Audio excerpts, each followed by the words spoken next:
अल्हम्दुलिल्लाहि रब्बिल आलमीन वस्सलातु वस्सलामु अला सय्यिदिल अंबिया'i वल मुरसलीन व अला आलिहि व अस्हाबिहि अजमईन। अम्मा बाद, मेरे मुहतरम सामिईन कराम, नाज़रीन कराम, आयतुल कुर्सी के मुताल्लिक़ चंद अमलियात वज़ाइफ़ पिछले दुरूसात में पेश किए थे। आज इस अज़ीम आयत आज़म आयतिन फ़ी किताबिल्लाह और अशरफ आयतिन फ़ी किताबिल्लाह, इस अज़ीम आयत के मुताल्लिक़ एक ज़रूरी बात अर्ज़ करना चाहता हूँ कि जो हज़रात आयतुल कुर्सी का आमिल बनना चाहता है,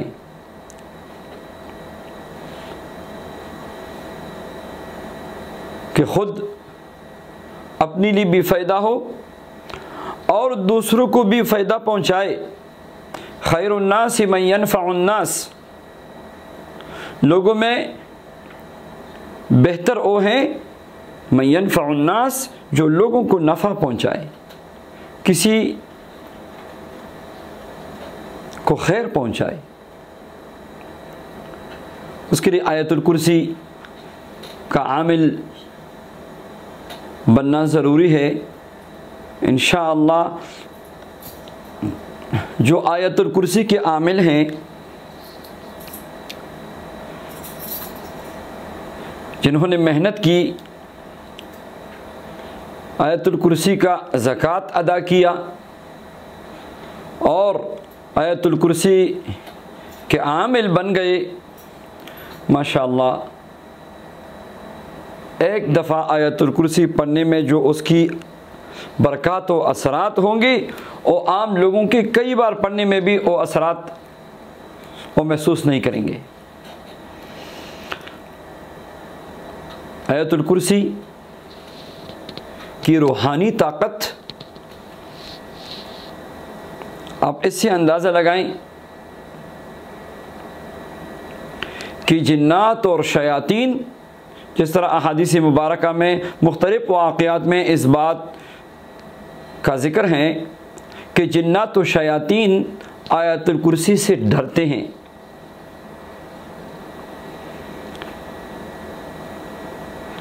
इसकी रूहानी ताकत का मुकाबला कर ही नहीं सकते।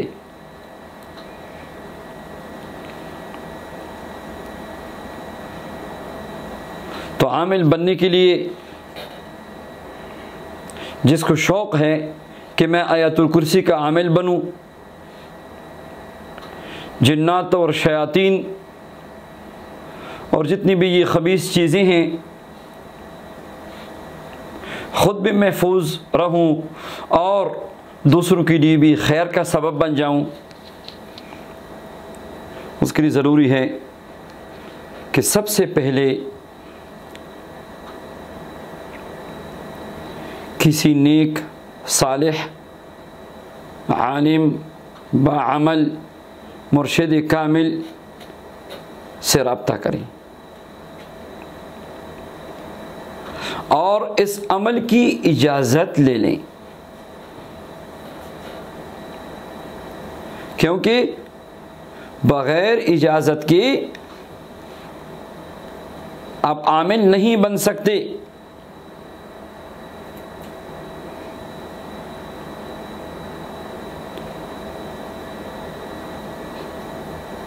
जो हमारी तरतीब है, जो हमारे मशाइख की तरतीब है आयतुल कुर्सी की, जिस तरतीब से बहुत ज़्यादा फ़ायदा होता है अपने लिए भी और खल्क़ खुदा के लिए भी, वो तरतीब मैं आज आपकी खिदमत में पेश करना चाहता हूँ कि सबसे पहले शरीयत की उमूर का एहतमाम करे। जो बंदा 5 वक़्त नमाज का एहतमाम नहीं करता, नमाज बाजमात का एहतमाम नहीं करता, वो जितनी भी वज़ाइफ पढ़ेंगे उसका कोई फ़ायदा नहीं होगा, इलाज के तौर पे उसका कोई फ़ायदा नहीं होगा, ज़िक्र के तौर पे ज़रूर फ़ायदा होगा। आप शरीयत की उमूर की पाबंदी करें,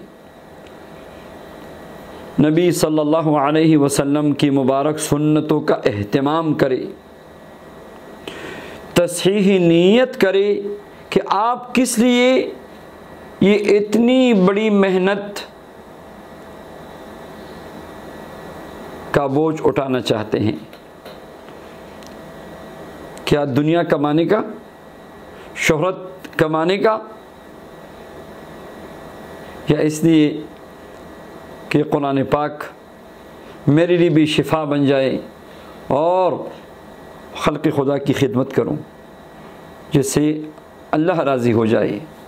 अर्रहिमून यरहमुहुमुर रहमान, जो लोगों पे रहम करते हैं, जो मखलूक पे रहम करते हैं, रहमान उस पे रहम करते हैं। हम सब अल्लाह के रहमत के मोहताज हैं।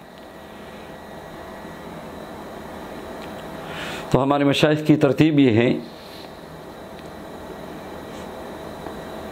कि इजाज़त के बाद अपने लिए एक कमरा मखसूस करें,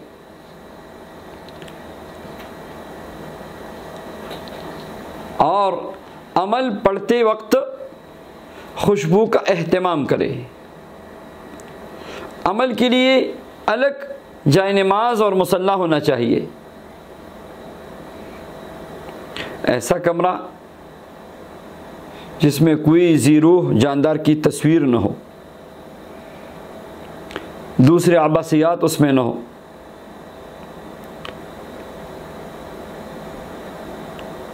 आप मस्जिद में नमाज का एहतमाम करें, बेशक अपने कमरे में फिर वजीफ़ा पढ़ें, या मस्जिद में अगर आप कर सकते हैं तो इससे मुबारक जगह और कौन सी होगी।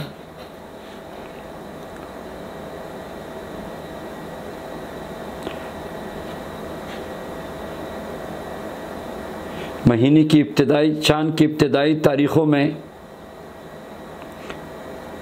पीर के दिन या जुमेरात के दिन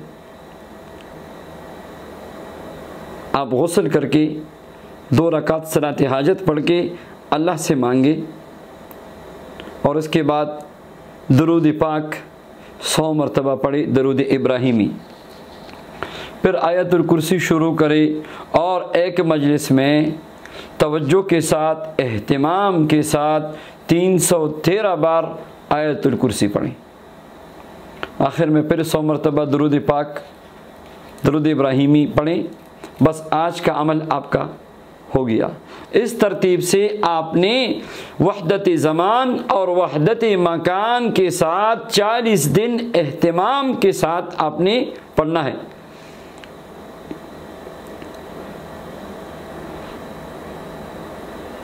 चालीस दिन पढ़ने के बाद जब आपका एक चिल्ला पूरा हो गया, फिर अपने शेख से, अपने मुर्शिद से उससे राब्ते में रहें। वो फिर अगर मुनासिब समझते हैं तो आपको आपका चिल्ला ख़त्म करा देगा, और अगर अभी आपको रूहानियत पूरी तरह नहीं मिली तो दूसरा चिल्ला फिर करना पड़ेगा, और इस तरह फिर तीसरा चिल्ला करना पड़ेगा, और 3 चिल्ले के बाद आप इसके पूरे आमिल बन गए। अब ये मुर्शिद और उस्ताद की हिदायत पे हैं। जो हमसे इजाज़त लेना चाहते हैं, इंशाअल्लाह बसत एहतराम ज़रूर, जिसको मुनासिब समझेंगे इंशाअल्लाह ज़रूर इजाज़त देंगे। अल्लाह जल्ल शानुहु अपने फ़ज़ल करम से अपनी कलाम पाक की बरक़ात व अनवारात हम सबको नसीब फ़रमाएँ।